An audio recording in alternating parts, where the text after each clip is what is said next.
샬롬. 오늘도 우리 사랑하는 성도님과 함께 주의 말씀을 읽고 또 말씀 가운데서 우리에게 주시는 하나님의 메시지들을 함께 나누도록 하겠습니다. 먼저 우리 잠깐 하나님 앞에 기도 드리시면서 우리 큐티 시작하겠습니다.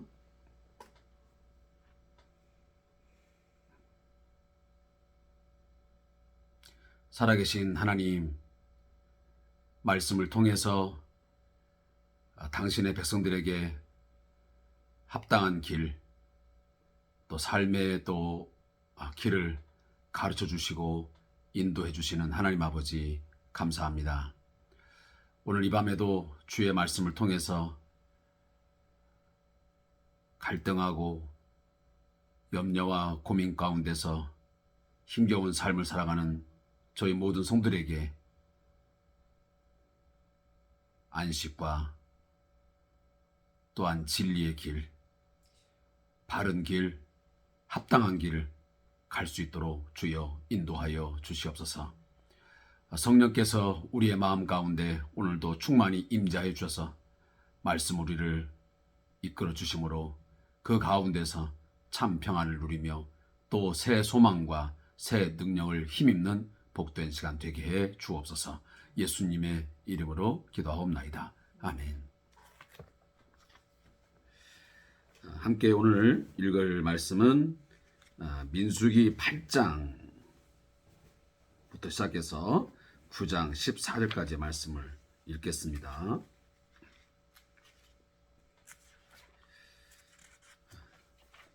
민수기 8장부터 9장 14절까지의 말씀을 읽겠습니다. 제가 지난주에 하지 못했던 그런 것 일부분은 그냥 여러분들에게 숙제로 남겨드리고 생략을 하도록 하겠습니다. 제가 하지 못한 부분은 민수기 7장 부분을 하지 못했는데 7장 부분들은 대부분 이제 장막 봉헌을 위한 헌물들이 쭉 소개되고 있습니다. 그리고 12지파 수장들과 각 지파가 드려야 할 그런 헌물들을 첫째 날부터 시작해서 쭉 12째 날까지 각 지파가 어떻게 하나님 앞에 헌물을 하는지를 내용을 담고 것이 바로 7장의 내용입니다. 자, 그러면 오늘부터는 이제 8장에 있는 내용부터 시작하겠습니다. 자, 말씀을 함께 읽어 나가도록 하겠습니다.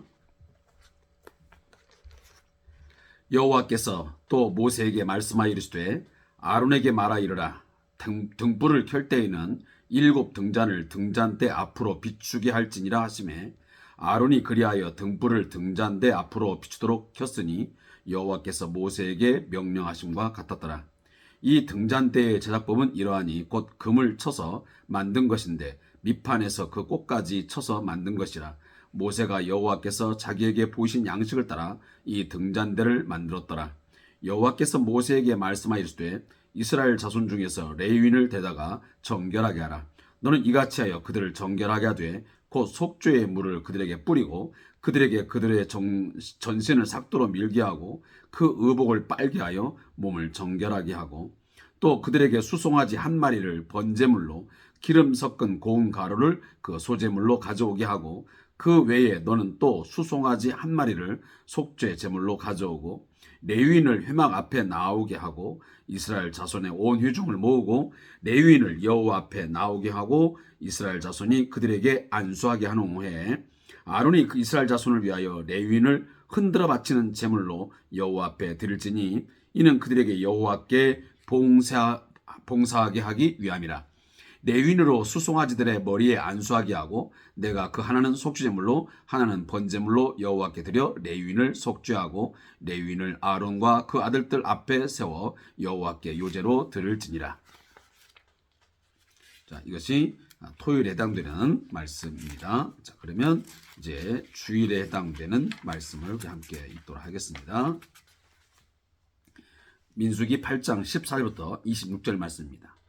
너는 이같이 이스라엘 자손 중에서 레위인을 구별하라. 그리하면 그들이 내게 속할 것이라. 내가 그들을 정결하게 하여 요제로 드린 후에 그들이 회막에 들어가서 봉사할 것이니라. 그들은 이스라엘 자손 중에서 내게 온전히 드린 바 된 자라. 이스라엘 자손 중 모든 초태생 곧 모든 처음 태어난 자 대신 내가 그들을 취하였나니 이스라엘 자손 중에 처음 태어난 것은 사람이든지 짐승이든지 다 내게 속하였음은 내가 애굽 땅에서 모든 처음 태어난 자를 치던 날에 그들을 내게 구별하였습니다. 이러므로 내가 이스라엘 자손 중 모든 처음 태어난 자 대신 레위인을 취하였느니라. 내가 이스라엘 자손 중에서 레위인을 취하여 그들을 아론과 그의 아들들에게 주어 그들로 회막에서 이스라엘 자손을 대신하여 봉사하게 하며 또 이스라엘 자손을 위하여 속죄하게 하였나니 이는 이스라엘 자손이 성소에 가까이 할 때에 그들 중에 재앙이 없게 하려 하였습니다. 모세와 아론과 이스라엘 자손의 온 회중이 여호와께 레위인에 대하여 모세에게 명령하신 것을 다 따라 레위인에게 행하였으되 곧 이스라엘 자손이 그와 같이 그들에게 행하였더라.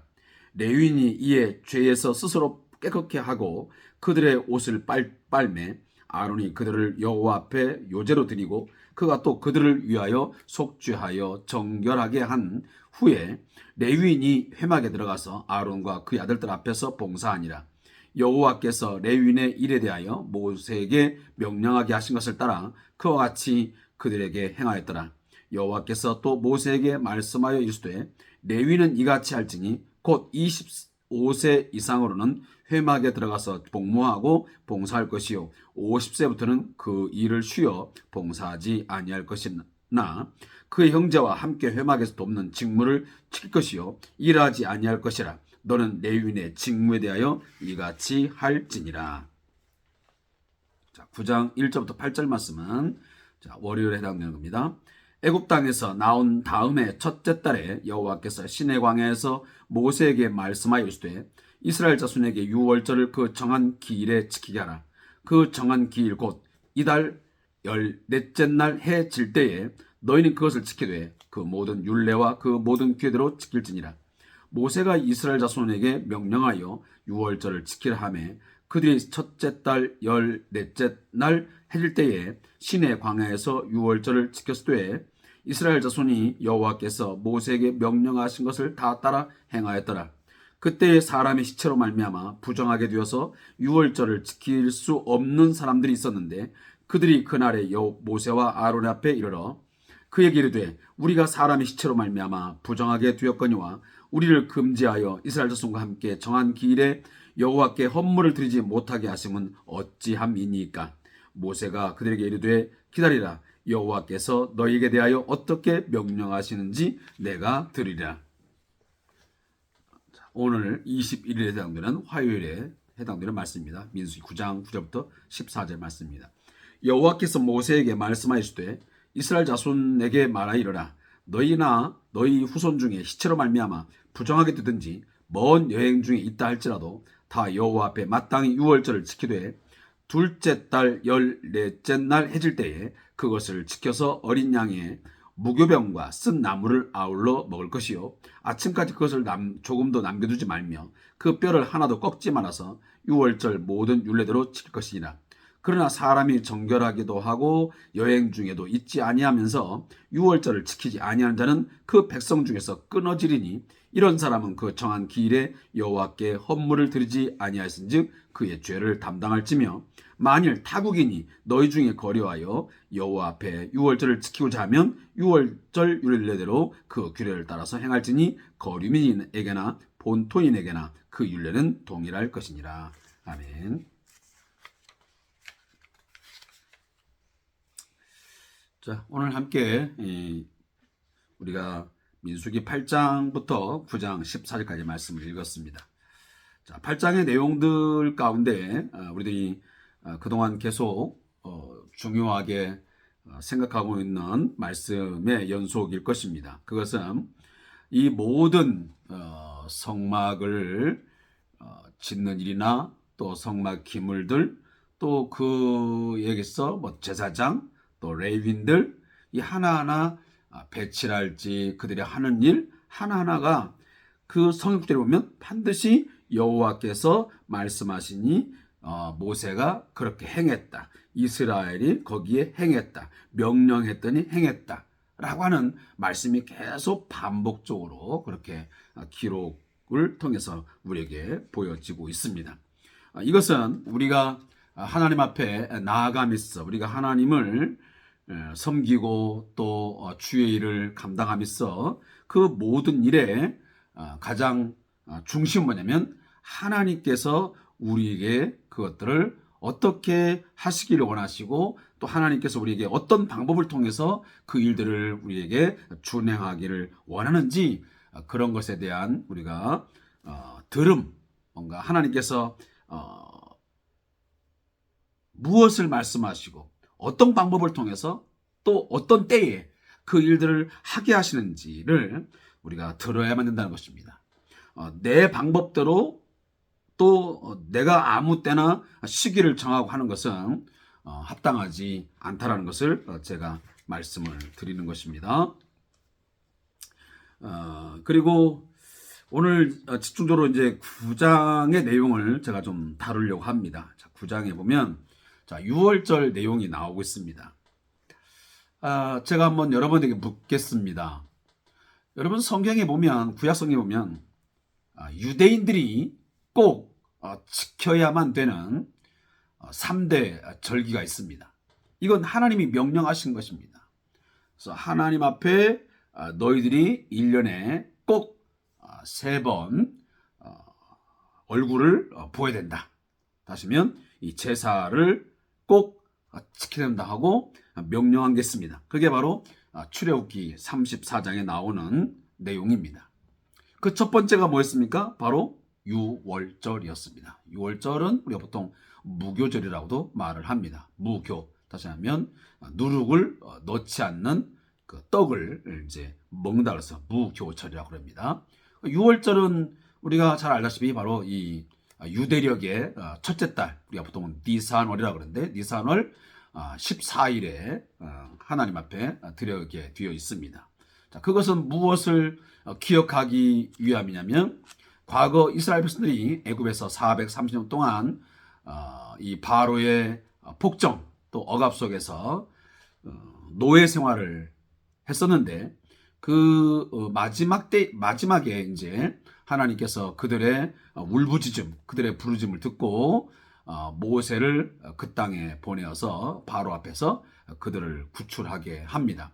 근데 그것이 어떤 일들을 통해서 구출하냐면 바로 10가지 재앙을 내리게 되고 그 10가지 재앙의 마지막 재앙은 뭐냐면 모든 사람이든 또 동물이든 초태생, 처음 것들이 다 죽임을 당하는 장자의 재앙을 통해서 마지막에 이제 바로가 이 이스라엘 백성들을 내어놓음으로 비로소 이제 이 구출이 시작되게 됩니다. 바로 우리가 보통 엑소더스라고 하는 이 구출의 시작입니다. 그래서 바로 이 어린 양의 피를 이제 좌우 문설주와 임방에 바른 그 이제 집안의 이제 가족들만이 장자의 죽음에서 초태생의 죽음에서 이제 건진받았다. 그래서 우리가 유월절이라고 해요. 우리 한자의 의미는 좀 어렵습니다. 우리 아는 분들이야 알겠지만 유월절 하면 이게 무슨 말인지 도무지 이해가 가지 않습니다. 그러나 이 유자가 뭐냐면 넘을 유자에다가 월자도 넘을 월자입니다. 근데 사실은 영어 같은 경우는 훨씬 더 쉽죠. 그냥 패스 오버 해서 우리가 넘어갔다, 넘어간다. 그러니까 죽음의 재앙이 넘어갔다 라는 의미를 담고 있습니다. 근데 바로 이 유월절을 이스라엘 백성들로 하여금 하나님께서 가장 첫 번째 꼭 지켜야만 되는 그런 절기로 명령을 하셨습니다. 두 번째가 뭐였습니까? 바로 77절이었습니다. 우리가 보통 77절은 뭐 그냥 우리 뭐 맥주절이다 아니면 뭐 오순절이다 이렇게 우리가 명명을 하기도 합니다. 이것은 보통 밀 추수를 해서 하나님 앞에 드리는 그런 이제 절기라고 우리가 볼 수 있습니다. 그리고 마지막 세 번째 절기 뭐냐면 우리가 한 대로 초막절 또 아니면 장막절 또 뭐 수장절 이렇게 말하기도 합니다. 그래서 곡식을 다 이제 거두어 들여서 수장한 그러한 절기다. 아니면 이제 초막 그 광야에 나가서 초막을 쳐놓고 거기서 이제 생활을 하면서 과거 당신의 조상들이 그 광야 그 40년 동안 얼마나 그 힘든 어려운 고난의 삶을 살았는지를 되새기고 그리고 그 광야 생활 가운데서 하나님께서 자기 백성들에게 먹이시고 입히시고 또 함께 하셨던 그런 것들을 이제 기억하게 하는 그런 소중한 절기가 바로 초막절, 장막절 이렇게 우리가 명명을 하고 있는 것입니다. 그래서 다시 한번 정리하면 우리가 보통 6월절, 그다음에 77절, 그다음에 초막절 이 세 절기는 옛날 그 구약에 보면 이스라엘 백성들이 반드시 지켜야만 되는 3대 절기 중에 바로 하나였습니다. 그런 내용을 좀 아시고 오늘 본문에 보면 애굽 땅에서 나온 다음 해 첫째 달에 여호와께서 시내 광야에서 모세에게 말씀하셨되 이스라엘 자손에게 6월절을 그 정한 기일에 지키게 하라 그랬습니다. 자, 다시 한번 출애굽을 해가지고 나온 다음에 그 해가 아니고 다음 해의 첫째 달 바로 니산월에 시내 광야에 이르게 되었습니다. 제가 오늘 그 성경 공부를 이제 하러 갔다가 제가 이 이제 지도를 받았습니다. 자, 여러분들이 이제 이 지도가 보일지 모르겠는데 이 지도는 입체적으로 보여지는 그러한 이제 성경 지도입니다. 그래서 제가 이 지도를 보니까 굉장히 실감나게 뭔가 그 이스라엘 역사가 보여지고 또 오늘 그 공부는 출애굽기를 저희가 했었는데 그 출애굽의 여정들을 그냥 우리 교수님을 통해서 이제 하나하나 이런 내용들을 같이 보게 되고 특별히 오늘도 이제 성막의 내용이 잠깐 나오고 있는데 그 교수님께서 이제 오랫동안 그 이스라엘에서 이제 사셨고 거기서 공부를 하시는 분이기 때문에 그 코로나19 오기 바로 전에 이스라엘에 가가지고 거기 가서 직접 그 이제 크리스찬들이 기독교에서 만들어 놓은 그런 성막이 실제 거기에 존재하더라고요. 근데 그곳에 가셔가지고 동영상으로 그 성막을 찍어 온 것을 저희에게 오늘 영상으로 보여주시면서 실제 거기서 이제 교수님이 설명을 하면서 성막에 처음에 들어가는 그런 문들 또 거기에 나와 있는 번제단 또 물두멍 또 그 안에 들어가면 성소에 있는 여러 가지 이제 떡상 또 이제 뭐 그 촛대 또 그 안에 들어가면 이제 그 그냥단 또 안에 있는 이제 법궤 이런 내용들을 쭉 영상을 보면서 실제적으로 있는 그 과거의 모습을 그대로 거기서 보여주니까 훨씬 더 귀에 잘 들어오고 눈으로 시각적으로 볼 수 있으니까 정말 유익한 그런 시간들이었습니다. 저도 아주 좋은 그런 공부를 새롭게 좀 접하고 왔습니다. 그러고 나서 오늘 이 6월절 내용을 이렇게 보니까 성경의 내용들이 훨씬 좀 피부에 와닿기도 하고 내용들이 더 쉽게 좀 이해되는 것을 좀 느끼게 됩니다. 제가 그런 걸 보면서 우리 성도들에게도 이런 좀 실질적인 것들을 좀 이렇게 영상으로 보여주기도 하고 제가 오늘 지금 이 지도도 갖고 있지만 이 지도는 우리 보통 책에 있는 것들은 그냥 평평한 이렇게 우리 종이에 돼 있잖아요. 근데 여러분들은 지금 이것이 어떻게 보이는지 모르겠지만 이것은 그 들어간 부분은 들어가고 나온 부분은 나오게 돼가지고 실제 그 이스라엘의 지형을 그대로 이제 따가지고 이렇게 만들어 놓은 지도입니다. 그래서 저도 이게 소중하게 잘 좀 간직을 하면서 제가 앞으로 좀 보려고 합니다. 그래서 제가 이렇게 보면 지금 어디가 높고 어디가 낮고 그리고 갈릴리 바다는 보통 그 해발 또 몇 미터 밑에 있고 또 염해는 얼마 되고 또 우리가 잘 아는 바로 헬몬산, 헤르몬산이라고 하는데 헤르몬산이 저희 이번에 공부하면서 보니까 약 2814m라고 합니다. 굉장히 높은 곳이죠. 그래서 이 헤르몬산에서 이 헐몬산이라고 그러는데 거기서 이제 내려오는 그런 이제 물을 통해서 이스라엘 그 밑에 이제 그 북부 쪽에는 농사를 짓고 이제 이런 일들을 한다고 합니다. 자, 그런 내용들을 저희가 공부를 했습니다. 자, 좀 이야기가 길어졌습니다. 자, 오늘 이스라엘 백성들에게 이제 바로 이게 두 번째 유월절을 지키도록 이 시내 광야에서 이제 명령을 하게 됩니다. 여러분, 제가 이미 말씀을 드렸지만 지금 이 내용들은 출애굽을 하고 나서 이제 시내 광야에 이르러서 이루어지는 일들입니다. 그래서 창세기, 출애굽기, 레위기, 민수기, 신명기 이 모세오경 5권 가운데 여러분들 기억할지 모르겠지만 제일 긴 여정을 기록해 놓은 성경이 어디냐면 바로 이 민수기서입니다. 민수기서. 그래서 민수기서는 이제 그 시내 광야를 출발해서 이제 거의 가나안 땅을 들어가기 바로 직전까지의 거의 38년 동안의 그런 삶의 내용들을 쭉 기록한 책들입니다. 그러니까 얼마나 굉장히 중요한 책 중에 하나가 바로 이 민수기서입니다. 사실 출애굽기 같은 경우는 굉장히 짧은 시간이거든요. 우리가 출애굽기 하니까 뭐 굉장히 긴 여정 같지만 실제로 보면 저도 이번에 지도를 보니까 아주 짧은 그런 거리 속에서 이루어진 그런 이야기를 담아놓은 것이 바로 이 출애굽기입니다. 거기에 비해서 이 민수기는 굉장히 긴 역사와 또 많은 그 거리를 이동하는 가운데서 쓰여진 책이 바로 이 민수기라고 볼 수가 있습니다.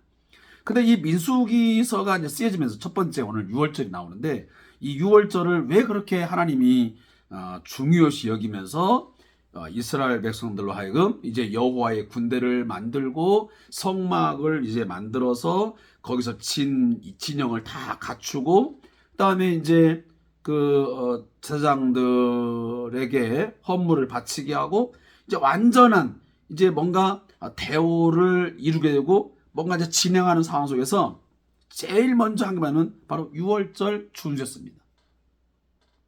자, 이것은 분명한 뭔가 이유가 있다는 것입니다. 이유. 아무런 이유도 없이 하나님이 시내 광야에서 이스라엘 백성들에게 첫 번째로 유월절을 지키라고 명령할 리가 없습니다. 그건 무엇이겠습니까? 결국은 이스라엘 백성들의 그 존재 그리고 그들의 정체성의 가장 중요한 부분은 뭐냐면 하나님의 구원이었습니다. 하나님의 구원.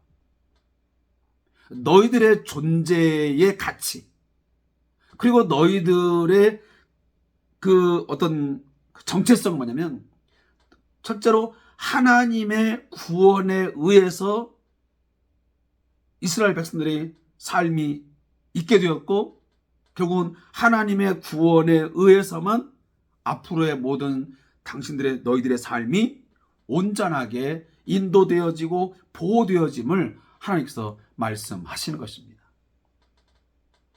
사실 유월절에 그런 하나님의 방법이 아니었으면 당시 이스라엘 백성들이 그 땅에서 전혀 나올 수가 없었습니다.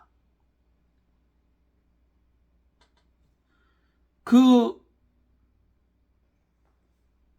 애굽의 이 바로 왕의 이 엄청난 이 힘과 권력 속에서 그 폭정 속에서 그 많은 장정만 거의 60만이었었는데 사실 장정만 60만이지만 실제로 역사학자들이 말하기는 여성도 아이들도 합쳐보면 약 200만의 인구라거든요. 그 200만에 가까운 인구가 사람들이 애굽에서 한꺼번에 나와서 가나안 땅을 향해 간다는 것은 이건 인간적으로 계산해보고 아무리 상식적으로 논리적으로 생각을 해봐도 불가능한 일입니다. 불가능. 이건 철저한 하나님의 능력과 하나님의 간섭함이 아니고서는 도무지 일어날 수 없는 일이 이 유월절을 통해서 이루어진 것입니다.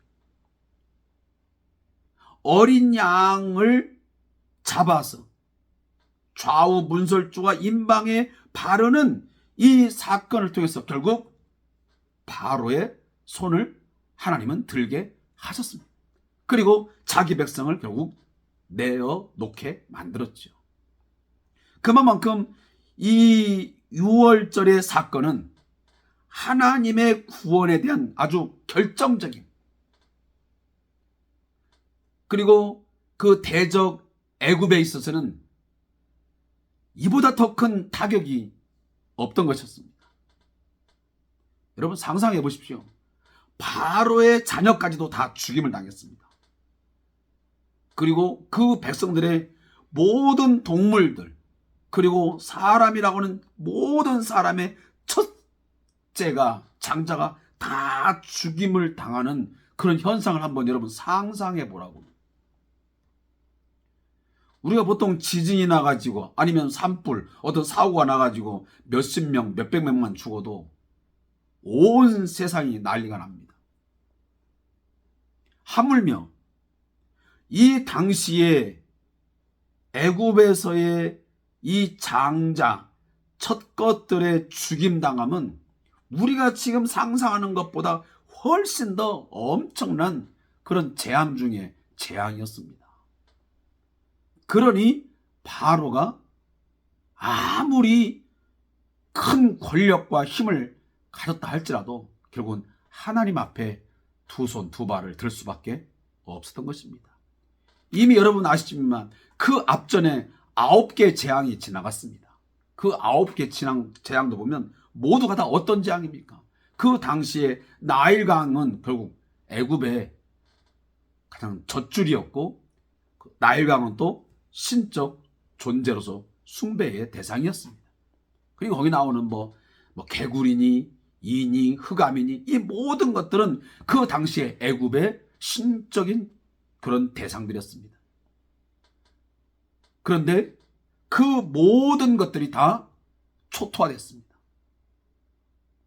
결국은 하나님 앞에서는 그 무엇도 감당할 수 없을 만큼 모든 것이 무기력하고 그들의 생명을 결국은 위협하는 그런 상황에 도달한 것입니다. 그 속에서 하나님이 자기 백성 이스라엘 백성만은 하나님께서 보호하시고 그들을 구출해 낸 것입니다. 그러니 이 사건, 이날에 벌어진 이 일은 이스라엘 백성들에 있어 정말 잊을 수 없는, 정말 기억에서 아무리 그것을 지우려도 지울 수 없는 놀라운 사건이었습니다. 아마 우리 성도님들도 이제 신앙생활 하시면서 여러 가지 이제 경험들이 있을 것입니다. 체험이 있겠죠. 어릴 때부터 신앙생활 하는 사람들은 20년, 30년, 40년, 50년 하신 분도 있고, 아니면 10년, 20년 하신 분도 있고. 자, 그런 상황 가운데서 우리가 인생을 살면서, 때로는 신앙생활 하면서 크게 뭔가 하나님을 경험하는 어떤 그 사건들이 있습니다. 한번 이 시간에 여러분들이 그런 것들을 한번 돌이켜 볼 수 있으면 좋겠습니다. 유년주일학 시절에, 아니면 중고등부 시절에, 아니면 대학 시절에, 청년 시절에, 아니면 장년부 어느 시점에 있을 때, 어떤 사업을 경영하는 가운데, 또 가정사의 어떤 일들을 통해서, 내 개인적인 어떤 일들을 통해서 정말 결정적인 내 삶을 정말 크게 바꾸어 놓은, 내 신앙을 뭔가 전환시키는 터닝 포인트를 갖게 하는 어떤 사건 한번 있었는지 돌이켜 보시라고.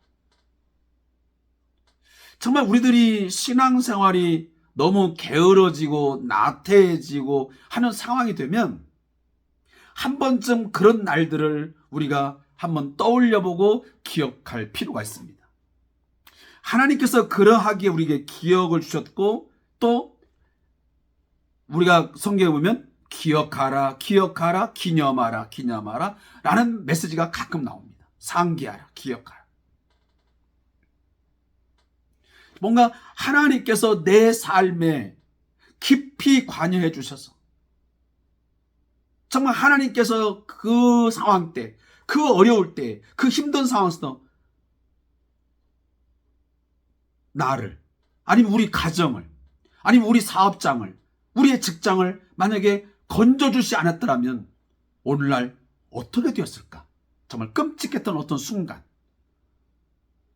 어쩌면 절체절명의 어떤 그런 위기의 어떤 순간 속 건진받은 어떤 순간들을 한번 우리가 떠올려 볼 필요가 있습니다. 오늘 하나님께서는 이스라엘 백성들이 이제 장차 가나안 땅을 향해 가면서 제일 먼저 유월절을 지키게 한 것도 바로 그런 의미입니다. 너희들은 어떠한 상황, 어떤 것이 할까지도 하나님의 구원을 기억해라. 과거에 너희들이 어떻게 해서 그 애굽에서 나오게 되었는지, 하나님이 너희에게 어떤 능력을 베푸셨고 어떤 은혜를 베푸셨는지를 꼭 기억해라. 그것이 유월절을 지키게 했던 중요한 의미인 것입니다. 사랑하는 성도 여러분, 제가 금방 여러분에게 뭐 개인적인, 아니면 또 가정적인, 또 직장으로, 아니면 사업장으로 뭐 이런 위기 가운데서 구출받은 것을 한번 기억해 보라고 했는데, 자, 그것보다 더 우리가 기억할 건 뭐냐면, 사실은 죄와 죽음에서 절망적인 나를, 영원히 죽어버린, 죽음 가운데, 사망 가운데 있던 나를 하나님이 나 같은 죄인을 돌아보사 예수를 믿게 하시고, 그 예수의 십자가의 피로 말미암아 죄 사함 받아 구원 얻어 하나님의 자녀가 되게 하심, 그것이 우리가 평생 잊지 못할 유월절인 줄로 믿습니다. 곧 우리가 이제 고난주간을 맞이하고 부활주를 맞이하겠지만, 그것을 우리가 왜 해마다, 왜 고난주간을 지내고 왜 부활주일을 지내는 겁니까? 우리의 신앙생활에 기억하게 만드는 거예요. 하나님의 구원을 기억하게 만드는 거예요. 우리 교회 공동체가 어떻게 해서 출발되었고, 우리 교회의 공동체의 정체성이 무엇이고, 그 정체성을 가지고 목적을 향해서 가도록 만드는 것이 고난주간을 기억하는 것이고 지키는 의미가 있는 거예요. 그냥 괜히 뭐 일주일 동안, 아니면 40일 동안 뭐 작정기도 하고 금식하고 그냥 그 시간 지내면 끝내는 문제가 아니고요. 그 시간들을 통해서 나 같은 죄인, 영원히 죄 가운데서, 사망의 그늘 가운데서 살다가 결국 영원한 저 불목 가운데 빠져야 되는 그 존재를 돌아보셔서 그 많은 사람들 가운데 나를 하나님께서 뽑아내어서 애굽에서 자기 백성 이스라엘을 구출해놓은 것처럼 나를 구출하셔서 예수 믿게 하심으로 다시는 죽음을 맛보지 않고 영원한 죽음 가운데 이르지 아니하고 그것을 건너가게 하시고 그것을 넘게 하시고 영원한 생명 얻게 하심, 그것이 우리 신앙생활에 평생에 기억해야 할 영적 유월절인 줄 믿습니다. 이 유월절을 꼭 기억할 수 있기를 바랍니다. 그리고 그 뒤에 보면 이 유월절을 지킴에 대한 이제 하나의 문제 제기를 합니다. 누가? 그 이스라엘 자손들 가운데 몇몇 사람이 모세에게 이러한 이제 이의를 제기합니다. 6절에 보니까 그때 사람의 시체로 말미암아 부정하게 되어서 유월절을 지킬 수 없는 사람이 있었는데 그들이 그날에 모세와 아론 앞에 이르러 그에게 이르되 우리가 사람의 시체로 말미암아 부정하게 되었거니와 우리를 금지하여 이스라엘 자손과 함께 정한 기일에 여호와께 헌물을 드리지 못하게 하심은 어찌함이니까. 자, 사람의 시체를 이제 손을 냈거나 접촉을 하게 되면 부자하게 되어서 막 유월절을 지키지 못하게 되는 그런 일이 이제 발생을 하게 된 것입니다. 그러니까 왜 그런다 할지라도 우리가 정말 그 유월절을 지키고 싶은데 좀 어떻게 해야 됩니까? 하는 그런 이의를 제기하게 됩니다. 그때 모세가 이렇게 답을 합니다. 참 이런 걸 보면 그런 것 같아요. 저도 이제 목회를 하면서 그렇지만 누군가가 상담을 오고 뭐 문제를 저한테 이제 제기했을 때에 우리는 너무 쉽게 대답을 하고 과거의 경험들을 그냥 이야기합니다. 근데 모세는 그런 부분에서 우리에게 좋은 하나의 표본이 되는 것 같습니다. 뭐냐면 모세가 그대에게 이르되 기다리라 여호와께서 너희에게 대하여 어떻게 명령하신지 내가 들으리라. 그는 자기가 말하지 않았습니다. 자기가 알고 있는 어떤 상식 말하지 않았습니다. 그리고 그냥 생각나는 걸 말하지 않았습니다. 기다리라. 그리고 여호와께서 너희에게 대하여 어떻게 말씀하시는지, 이 문제를 어떻게 해야 되는지 내가 들으리라. 그리고 다음 내가 그걸 가르쳐 말씀합니다. 이것도 오늘 말씀을 읽으면서 우리가 어떤 상담을 하고 또 누군가에게 어떤 신앙적인 이야기를 질문을 받았을 때 할 수 있는 하나의 좋은 방법론이라고 생각이 됩니다. 그래서 그 상황에서 할 수 있는 답도 있겠지만 최대한 우리가 할 수 있는 것은 우리가 기도하면서 조금 시간을 두고 기다려 봅시다. 뭐 그것이 하루 될 수 있고 3일 될 수 있고 일주일 될 수 있고 한 달 될 수 있겠지만 어쨌든 간에 어느 정도 일정한 시간을 두고 기다리면서 하나님 앞에 기도하는 가운데에서 하나님께서 우리 마음 가운데 주신 그런 어떤 메시지들을 가지고 우리가 다시 한번 상담을 하고 이야기를 나눈다면 더 나은 그런 이야기를 통해서 어떤 방법론적인 그런 메시지가 나오지 않을까 하는 생각을 갖게 됩니다. 그리고 지금 이 6월절을 지키는 가운데서 예외 규정을 지금 둡니다. 그러니까 다른 절기들은 두 번 지키는 절기가 없습니다. 근데 유독 오늘 본문에 보면 6월절을 2번 하도록 하나님께서 예외를 줍니다. 그게 뭐였습니까?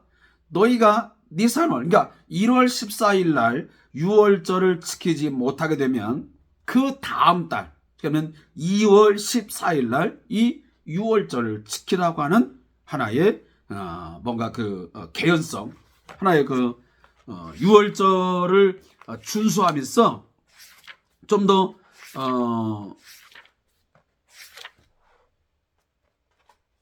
그 어떤 하나님께서 유연성을 이제 갖게 하시죠.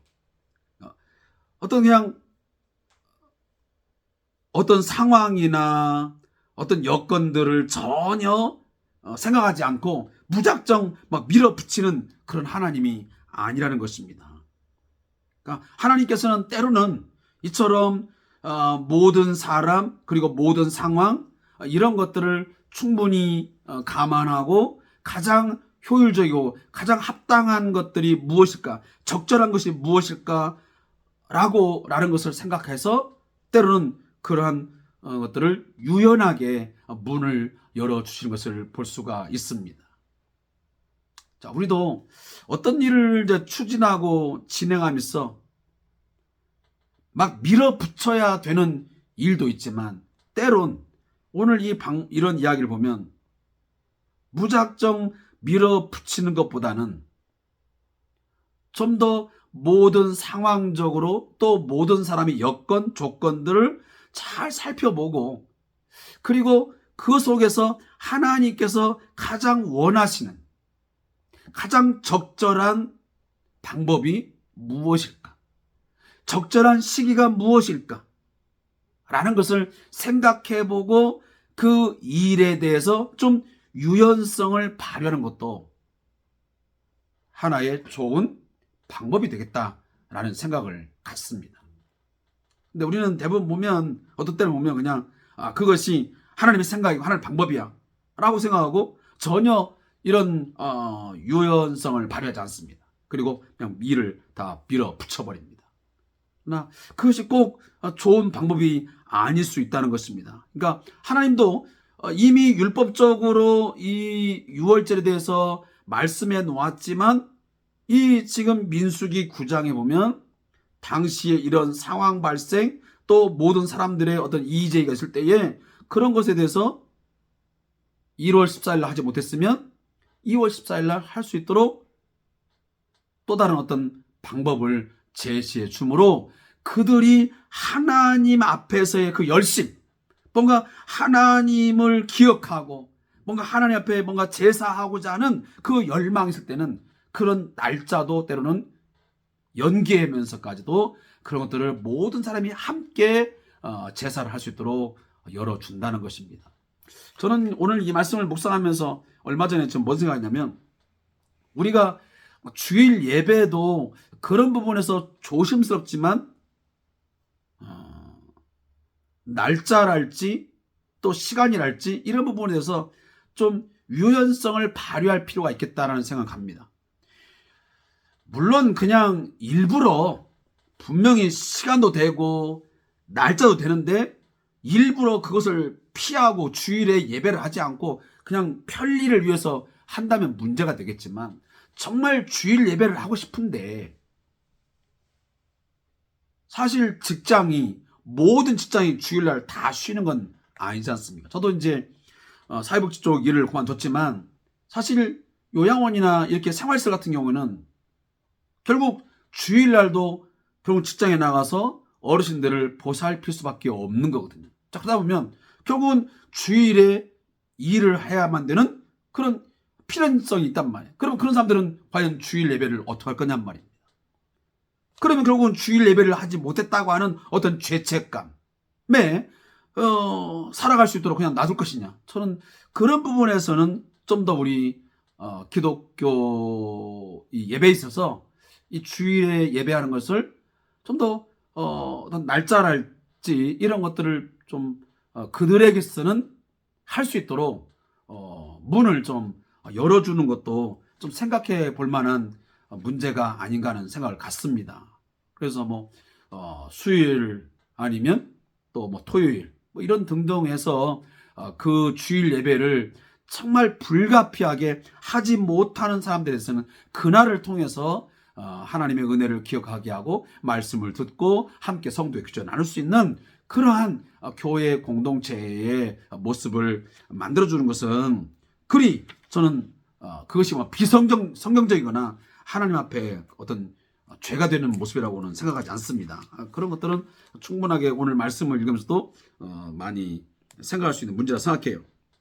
그리고 14절 말씀이니까 만일 타국인이 너희 중에 거류하여 여호와 앞에 유월절을 지키고자 하면 유월절 율례대로 그 율례를 따라서 행할지니 거류민에게나 본토인에게나 그 율례는 동일할 것이냐. 자, 이 말은 뭐냐면 하나님께 예배함에 있어서는 하나님을 섬김에 있어서는 꼭 유대인만 예배하는 게 아니에요. 거기에 이방인이든 타국인이든 그 누구라 할지라도 정말 하나님을 알고 하나님을 사랑하고 하나님을 섬기고자 하는 그런 믿음과 사랑, 열심이 있으면 모두에게 열려져 있다는 것입니다.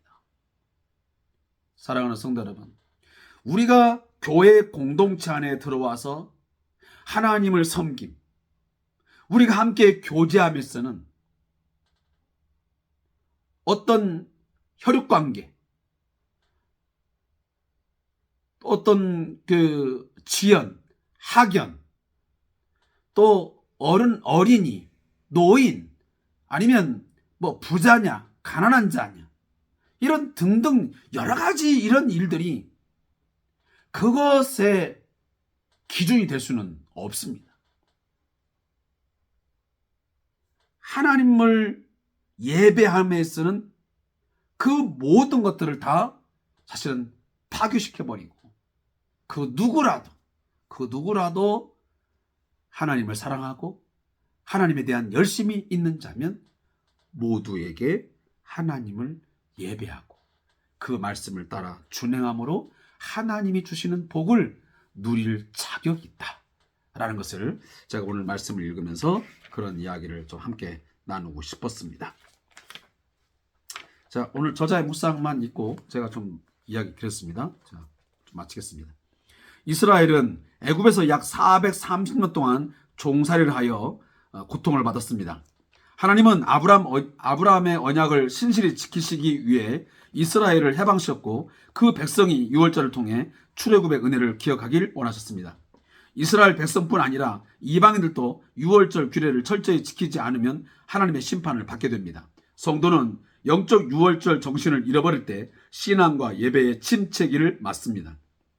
먼저 이스라엘이 가나안 땅에 들어가서 유월절을 지킨 것처럼 성도는 하나님이 주신 약속의 땅에서 영적 유월절로서 삶의 예배를 회복해야 합니다. 히스기야와 요시야처럼 영적 유월절의 회복을 통해 영적 부흥의 불길을 다시 되살려야 합니다.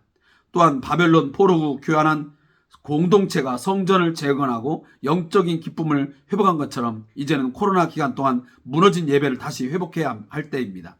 유월절 어린 양 되신 예수 그리스도의 십자가 복음이 흐르는 예배를 회복함으로써 영적 유월절을 회복하는 것이 영적 부흥의 열쇠입니다. 여러분, 예배를 회복해야 됩니다. 삶의 예배든 또 우리가 주일 예배든 또 수요 예배든 예배가 회복될 때 우리의 삶의 회복이 있는 줄로 믿습니다.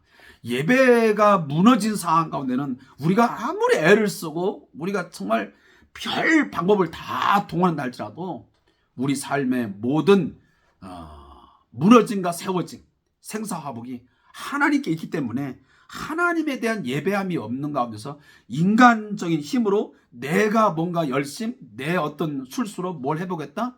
그것은 교만 중에 큰 교만이에요. 그건 결국은 바벨탑이에요. 그 바벨탑은 하나님이 그냥 놔두지 않습니다. 반드시 무너뜨려 버리죠. 다 흩어버립니다. 그러니까 우리가 무모한 또 우리 교만한 쓸데없는 이 바벨탑 쌓지 마시고 우리가 하나님 앞에 예배의 제단을 다시 회복하고 쌓을 때 거기에서 진정한 하나됨 그리고 거기에서 영적인 하나님 주시는 신령한 복 또 많은 삶의 복들을 누리면서 살게 될 줄로 믿습니다. 자, 오늘도 함께 주상들 동안 말씀 묵상 시간에서 감사합니다. 고맙습니다.